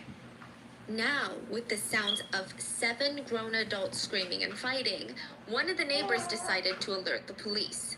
But he doesn't call the police. He decides to go to the police station and personally tell them, "Hey, you should come to my neighbor's house." So again, very odd. When the police make it to the scene, Zahir is tied up already. He's laying face down on the floor, and the therapy works employees are surrounding him. Zahir was quickly arrested, and he was covered in blood. Nora's family had no idea what had been happening for the past 2 days. That fish. Nora left on the night of the That fried 18th, fish. stating that she was going to go meet with a friend and be right back. And something to note is Nora was 27, Zahir was 30 at the time this took place. So while she never really went out late at night with no intention of coming home. That's just not who Nora was. Not that anything's wrong with that. It didn't really seem like the end of the world, even though it's out of character. You know, she's 27, she's responsible. I think she had already built so much trust with her family. They're not going to sit there and be like, oh, Nora's gone off to do something crazy. It's probably like, oh man, Nora's friend probably needs her help on something. But they really started getting worried the night of the 18th, so the night that she left, when she wasn't coming home like past midnight. This is really, really unlike her, right? And if she did have some sort of emergency, she's the type of person that would have told her parents. Like, hey, my friend needs me, something happened, or something. She would have told her parents. They start calling her, it goes to voicemail. The family keeps texting You know your pinky has a her, hey, print, just right? let us know you're safe. Just Print? let us know where you are. It gets a What's going print. on? Authorities believe that Zahir had That taken pinky? Nora's What do you mean phone, has a refused to print? let her talk to her It has a parents. sweater print. But as her parents Oh, became more I and didn't more see that. frantic that night, and the calls and texts became more frequent, Zahir stepped in and forced Nora to text her mom that she was out with her friends and they were going to do an impromptu trip to a neighboring city. Again, Nora's parents were so confused and honestly kind of disappointed because Nora was the type of daughter that almost always, except for this time, right, this time quote, that cared about spending all the important holidays with her family, and it was about to be Eid al-Fitr. So this is really, really, really, really out of character. But I think that they tried to reason with themselves because they had so much trust in their daughter. She wouldn't have done this unless she absolutely needed to. Maybe her friend is really going through something. Maybe her friend needs her help in a neighboring city. Yeah, she needs her She's earwash. just not the type of kid to be like, And I'm her having ears. so much fun, like I'm gonna stay out. So they're like, okay, let's just have some trust in our daughter because she's earned it. 30 minutes and you're already She'll probably come home. Look at her just and sitting naked in the- everything can be explained because that's who Nora is. The parents went about their plans, even though they were sad that Nora wouldn't be there. Nora's dad went out to go buy a goat and some fruit. The goat detail will be explained later, but it's part of the whole celebrations of the holiday. Now, Nora's mom was running the rest of their errands. Eventually, they make it back home on July 20th. They looked around and Nora's still not home. Nora's mom starts reading the Quran and praying, and she hears her husband screaming in the next room. She runs over and she's like, what's going on? What's happened? And of course, her anxiety is peaking because this is a diplomat. This is a man who stays cool under pressure. This is not someone who outwardly shows any sort of panic or dramatic emotions. His literal career has been built on not doing that. And it was like he was in a trance. He's crying, he's sobbing, he's screaming, my child, my child. And so her heart is racing. She's like, tell me, what's going on? But he was not in a state that he could even register his wife. So her anxiety is going through the roof. She's running around. She finally finds her son who's in the house. And she's like, what's going on? Her son tells her that Nora is gone. At first, Nora's mom thought it was an accident. But it was just so much worse. I mean, obviously, grief is hitting the family hard. Nora had an older brother and an older sister. And Nora's older sister, Sarah, was practically her twin. I think they were like 5 years apart, which is a lot, but people said you would never even notice. They acted like twins. Everyone said it's like they had one soul in two bodies. And now one of those bodies had been tortured, beheaded, and murdered. And it was like a piece of Sarah's soul had just died. She was such a wreck. Even their father, who everyone leaned on during these tough times, Nora's dad was known for having a really big laugh. Bake it. It was what everywhere that he was a diplomat, in whatever country he was in, that's what everyone remembered him for. And it was the kind of laugh that's like that dad laugh that's very comforting, and it's loud. And people would always, they would laugh with him and they would say, shh, stop laughing. It's so loud, people are gonna be like disrupted. And they said ever since that day, that laugh was gone. And of course, they all, most of all, missed Nora's laugh. Nora's cousin said, Nora's laugh was something special. She laughed a lot at things that weren't even that funny. But the minute that she starts laughing, you'd be laughing at her because her laugh was just so fun. Her laugh was like contagious.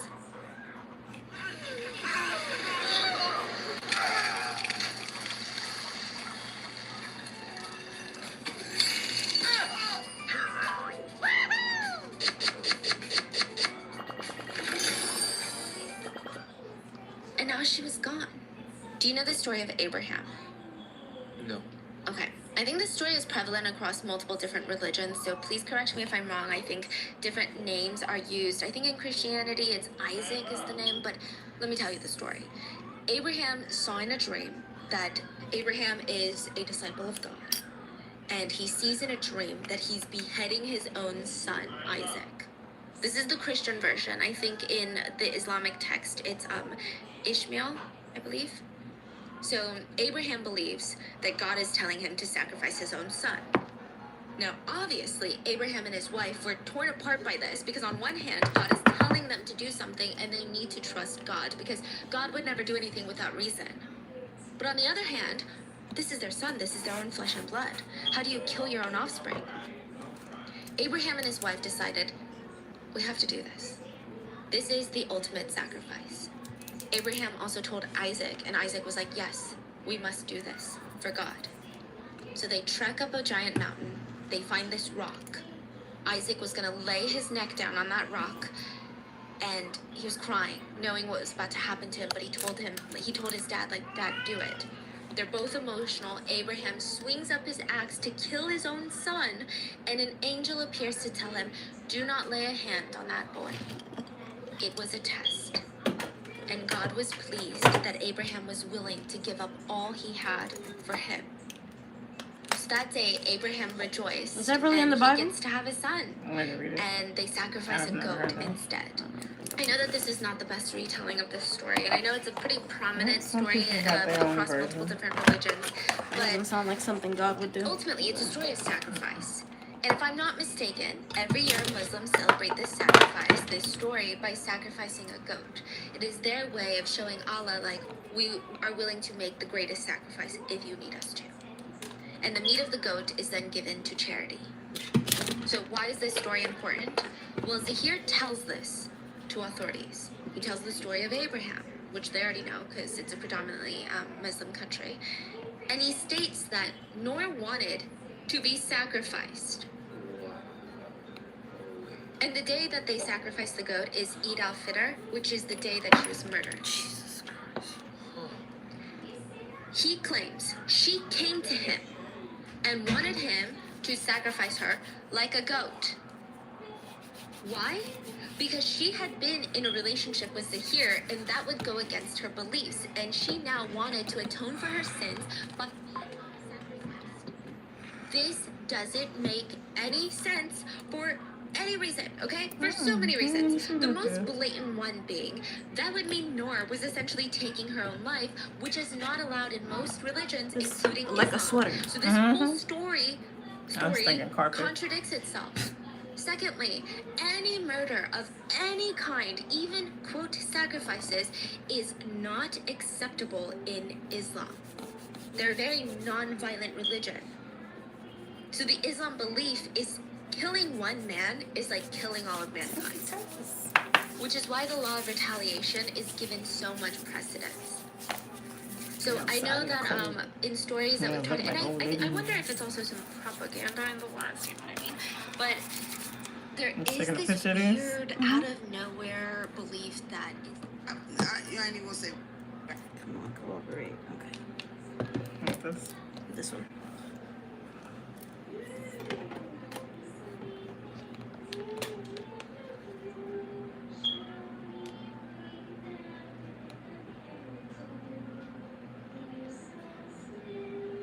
Come on, focus.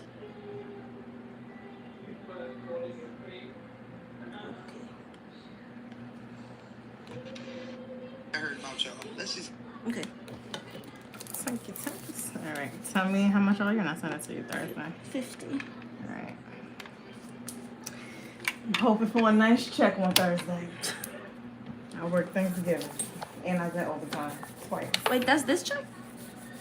Should be. Should be. Oh, yeah. I did 2. Stayed late twice. Stayed late twice. And I did. And I did the hot one. Should be a little extra spicy. I'm hoping for these next 3 checks to be nice and big. Do you do this every year? Of course.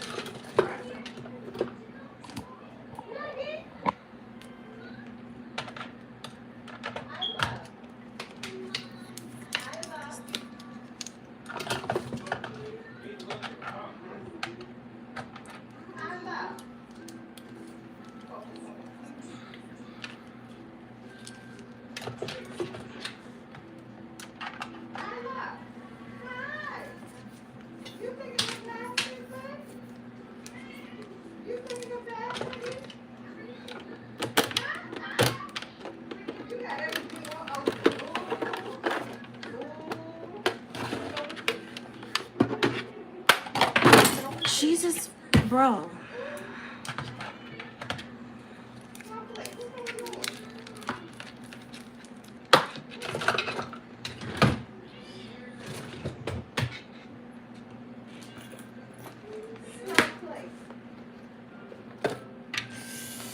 Ah! I'm going around and make me a little bit of chicken.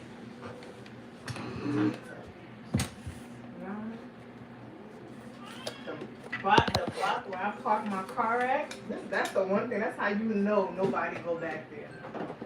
It is nothing but ice. I was so scared to park my car. Because the last few nights, I've been parking my car on the side of my building. There's still stuff going on over there? I don't know, because I don't park it on the main block. You don't hear anything? If I do, it ain't my car. Because my car is hidden. That's the only thing, as long as it ain't my baby. That's why I'm going to try to see if that other apartment, the building next to me, if they have it. Because if that studio got parking, I just might go for it. Is there a camera in the parking lot? I don't know. I know there's inside and then there's outside. Yeah, I would ask. So is it? I don't know. I don't know if it is or isn't. But I don't think that it really matters because I saw somebody had gotten broken into. Still in the lot? Yep. That's alright. 2 more years. Let me be vested and I'm out of here. 2 more years. Definitely, I can't take this. What, the job? And everybody breaking into shit. Honestly, I want to get a new car, but I'm not getting a new car in New York. What's your recycle? It is a bottle, yeah. I gotta stop and give me a soda. I gotta go drink this. Snowflake.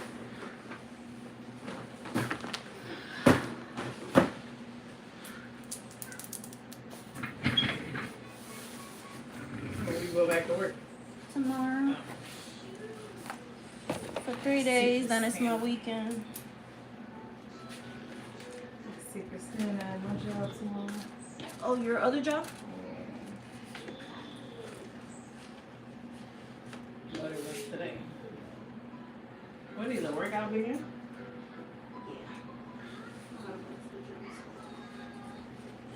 If I get an earlier shift, I'll start going. You get off at 6. This is a 24-hour gym. Huh? I said you get off at 6. This is a 24-hour gym.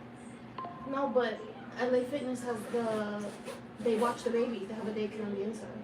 But it stops at 8. It's 12 to 4 and then 5 to My 8. 3 to 11, when I get off, especially those nights, I go to the gym at night. Oh. That's when it's empty. All right, folks, later. Thank you. You didn't have a purse? Kitty. Huh? You didn't have a purse? No.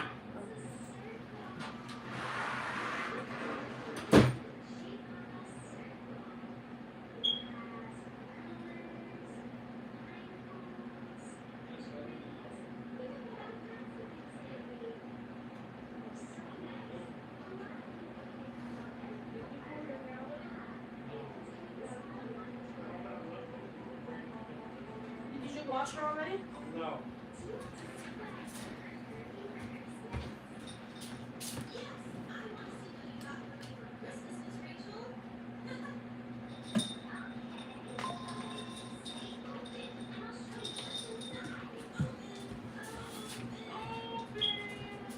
I just want to make sure her hair gets home.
What the fuck are you doing, bro?